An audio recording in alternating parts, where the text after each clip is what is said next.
What is up, my fellow Twibians? I am Logan, the Totally Epic Gamer, and today I'm very happy to bring you the triple turret build. I've been working on it a long time, and I'm happy to finally bring it to you guys.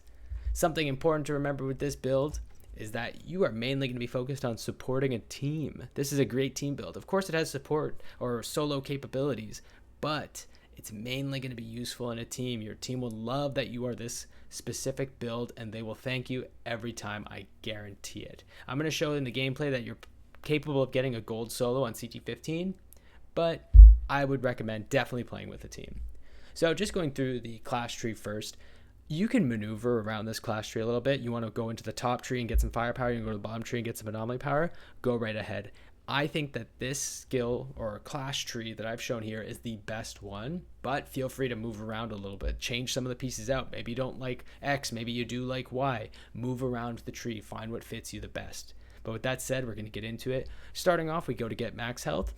Have to enter the tree somehow, so we do that. Reduce gadget skill cooldowns by 15%. Super important because that affects cryo turret and cold snap.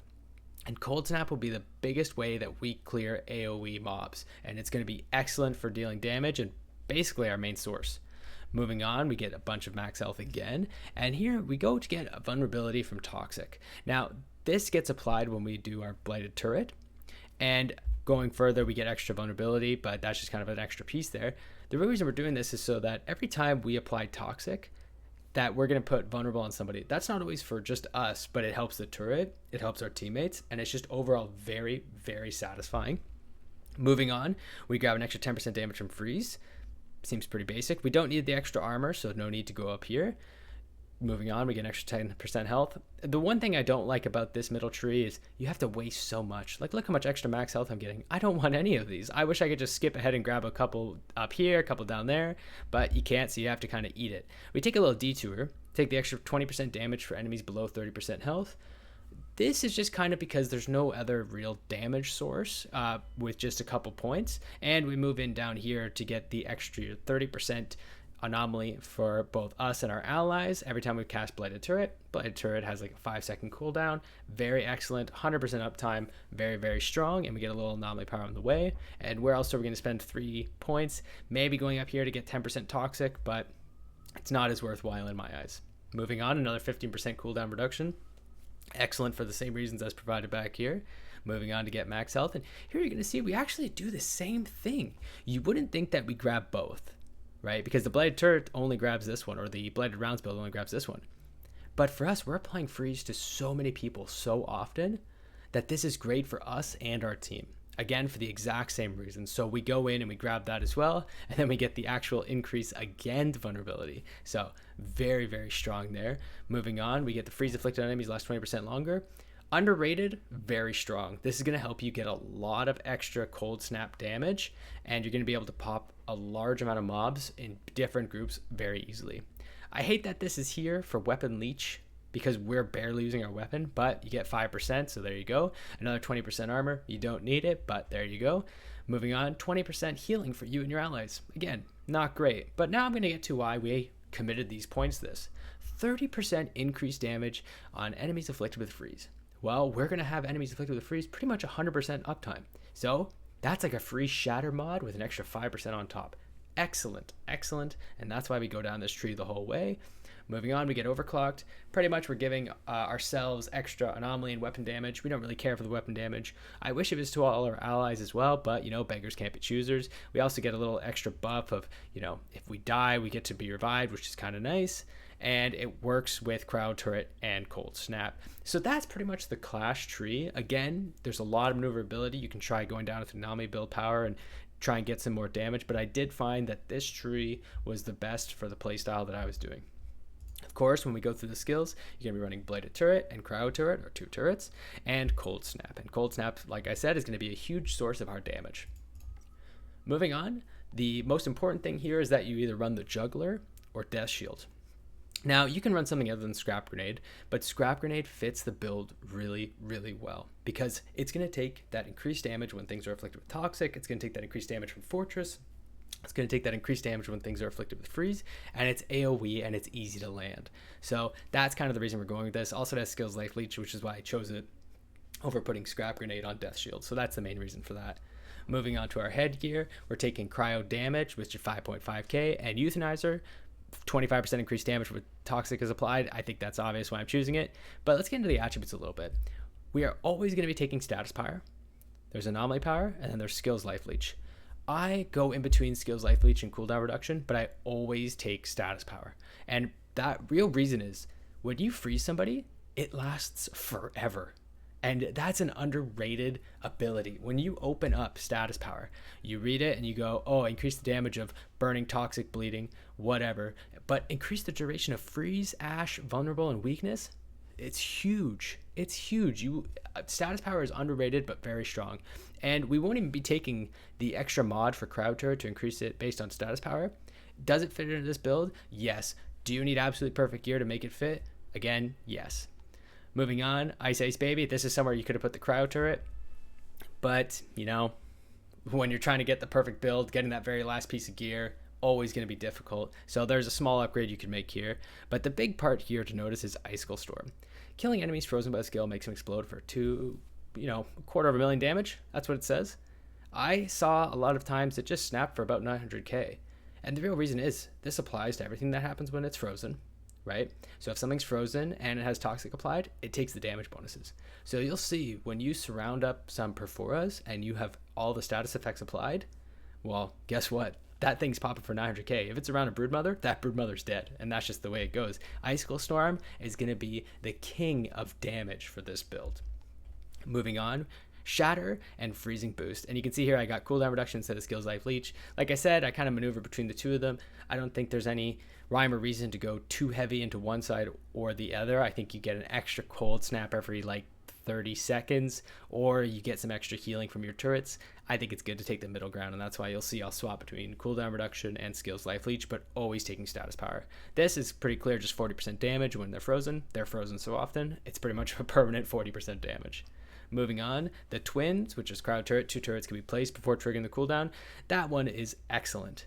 Having 2 turrets, you're effectively doubling your damage for your crowd turret. It is very good. On top of that, it's 2 things that now enemies are trying to kill instead of just 1.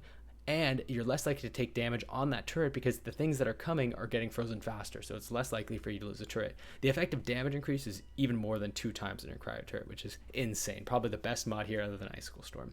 Surprise, you could get rid of that mod. Not really needed. But again, getting the perfect rolls on everything, who's got it, Moving on, we get Enriched Anthrax and Radical Therapy.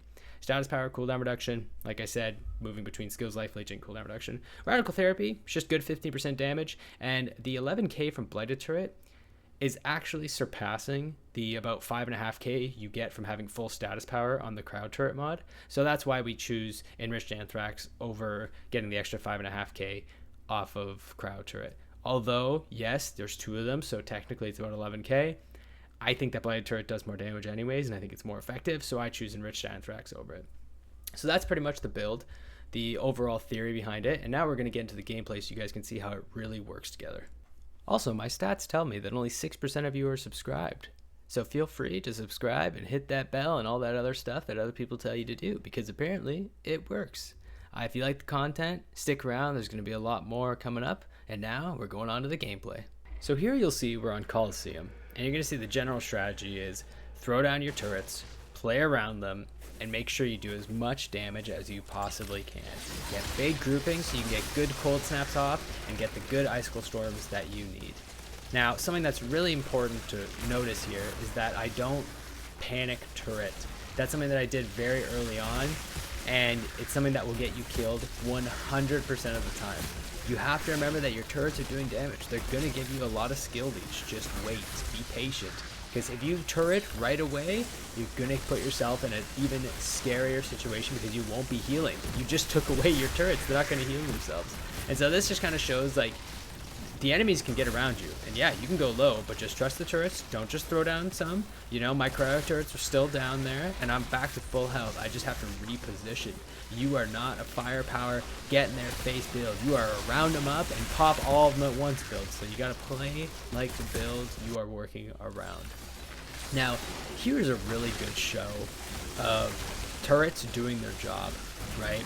So everything can jump in, but I got the 3 turrets, they're all going after the brood mother, and I just kind of walk around. I'm like, okay, well, I guess I'm going to start, picking them off one by one. I don't have cold snap up, so I got to be careful. Can't really round up too much. And I just go, okay, got to reposition, throw in the turrets to be around me. You don't want the turrets too far. You want them to be around you so that when you cold snap and pop everything, it works towards you. And here I looked and I was like, when did the broodmother get so low? And that's just the turrets doing their job. Remember, every time you reposition those turrets, they're going to stop firing for that amount of time. So you want them to be firing as much as possible. They are your main damage source for a consistent layering effect, right? They're applying the status effects that are going to make your scrap grenade do a ton of damage, make your icicle storm pop for a mil damage. So you got to play around them. You got to make sure they're always there when you need them. And here, you'll see that I prioritize throwing down the turrets, even though I'm already being attacked, because I know that that's where the value comes from. And there, you can see that they're all popping for about a mil damage on the icicle storm there. It's amazing the amount of damage that happens there. Imagine on a team of 3, it doesn't matter who pops my icicle storm. Anybody can do it, and the damage is just gonna go. It's gonna pop off there. So imagine you have a debuff pyro, or you've got a demolisher, and you just AoE that group. Same thing happens, just even better than it looks here. And that's really the power of this build. Everybody gets a status effect on them, and everybody gets killed very quickly. And you're not the one that has to kill them, but this is just kind of showing that you can be the one that kills them. Because I do end up golding this, even though I don't think this build should be able to gold most things. It's just so powerful that you end up being able to do it in the first place. And this is another great show of something that you shouldn't be able to do. You are a triple turret build going up against 2 monster bosses. This should not be easy, but, it ends up being quite easy. I make a little bit of a mistake here, cold snapping a immune brood mother, but I just stay calm and I go, yep, turrets doing their work, gonna reposition, and let's play around my turrets. Let's slow them all down and make sure that this brood mother plays around me, because I don't want to play around it, right? So we just kind of like wheel her into our house and make sure we do the damage that we can do. And it ends up going really smoothly. We end up golding this, and unfortunately, as you're going to see, we don't get anything good from the drop pod, but even better than that, we get a really great build. So if you guys like that, please hit the like button, hit subscribe if you really enjoyed it. There's going to be a lot more build videos coming out. There's a lot more ideas.